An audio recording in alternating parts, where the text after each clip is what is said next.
అనంతపురం జిల్లాలో 7 ఏళ్ల బాలుడు కిడ్నాప్ అయిన సంఘటన తీవ్ర విషాదాంతంగా ముగిసింది.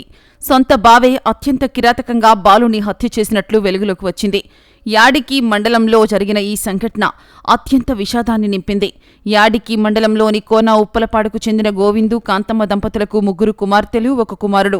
దంపతులిద్దరూ కూలి పనులు చేస్తూ కుటుంబాన్ని పోషిస్తూ ఉన్నారు. వీరి పెద్ద కుమార్తె లలిత అదే మండలంలోని నిట్టూరు గ్రామానికి చెందిన సర్వేష్ను ప్రేమించడంతో తల్లిదండ్రులు ఏడాదిన్నర కిందట అతడికే ఇచ్చి వివాహం చేశారు. సర్వేష్ జులాయిగా తిరుగుతూ మద్యానికి అలవాటు పడి అప్పులు చేశాడు. పుట్టింటి నుంచి డబ్బులు తేవాలని లలితతో నిత్యం గొడవ పడేవాడు. ఆమె తట్టుకోలేక పుట్టింటికి వెళ్లిపోయింది. దీంతో సర్వేష్ వారిని డబ్బులు డిమాండ్ చేసేందుకు బావమర్ది అయినటువంటి వేంచంద్రను అపహరించాడు. ద్విచక్ర వాహనంపై కుందనకోట కొండల్లోకి తీసుకువెళ్లి గొంతు నులిమి రాళ్లతో కొట్టి హత్య చేశాడు.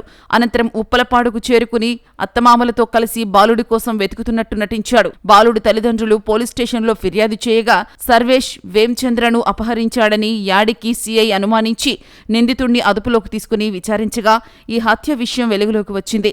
తల్లిదండ్రులు, సోదరులు ఈ సంఘటన చూసి కన్నీరు మున్నీరుగా విలపించారు. ఆ దుర్మార్గుణ్ణి, ఆ చిన్నారిని చంపినట్టే దారుణంగా చంపాలంటూ కన్నీరు పెడుతూ ఉన్నారు.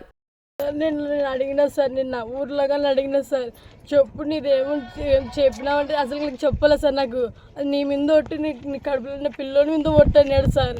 అని అడంగా పోయినాడు సార్. ఇంకా మళ్ళీ ఇప్పుడు ఆ పిల్లోడు కానీ అసలు మాకు కడుపు రాకుండా చంపి బాధకినాడు సార్. మాకు బతికినాడు. వాడిని ఎట్ట చంపినాడో వీడిని ఇక్కడే చంపలేదు సార్. వాడిని నాకు మొగుడు వద్దు సార్, నాకు మొగుడే వద్దు సార్. పిల్లని అట్టు నా తమ్ముడిని ఎట్ట చంపినా వాడిని అట్టే చంపాలి సార్. ఏమి తీసిపోయినాడో తెలియదు సార్. పద్దన వచ్చింటే నాకు నేను ఇంటి దగ్గర ఇంటిని సార్.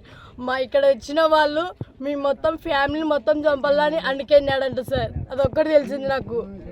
మీ ఆస్తి గుంటకల్లో ఉంది, జకల్చర్ల మిద్ద అని చెప్పినారు సార్. అది నీకేమవుతాడు మొగుడు అవుతాడు సార్.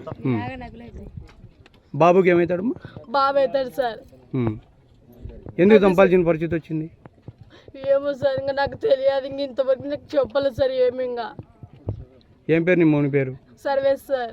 అంటే ఇంతకు ముందుకు ఏమన్నా గొడవలు ఉన్నాయా? ఇది ఏమన్నా తగాదాలు ఏమన్నా ఉన్నాయా? దాని విషయం